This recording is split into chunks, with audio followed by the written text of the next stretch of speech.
I think stouts have more roasted malt flavors.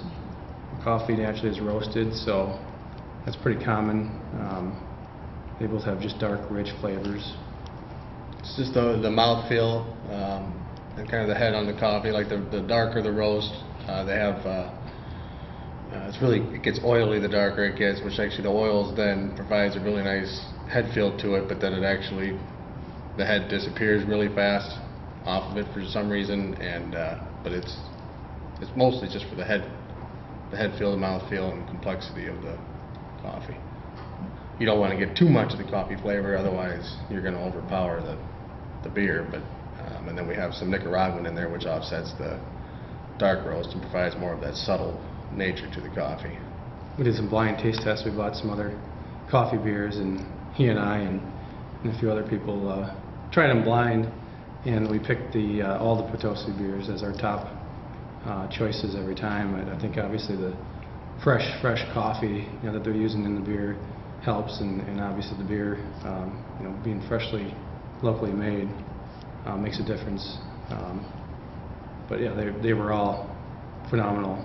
I was surprised actually, and kind of a little nervous when you're doing that, tasting it blind, like, oh, where are we going to rank? But they were everyone's top choices every time. When we try to do things, we try to do it locally, and from that aspect, it was just Potosi they produce great quality beers, and we as the coffee company provide the highest quality coffees. So we thought, what better partnership than creating this Shot Tower Stout, which is phenomenal.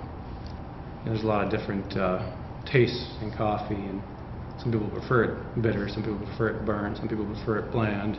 We kind of try to have as rich of a flavor as possible without getting bitter or burnt tasting, and it's flavorful and full-bodied, but yet smooth.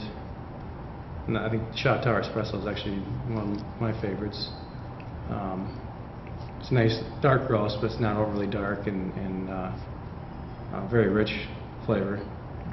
We're just trying to keep up with demand, which is why we built a new facility, and we have a lot of extra capacity at the new plant versus the old plant. But for right now, it's just kind of keeping up with the growing demand from all of our current customers, and then keep expanding the Verena Street brand out there, and investigating options on other methods such as cold brew and whatnot that can be out there. Just coffee is an endless beverage.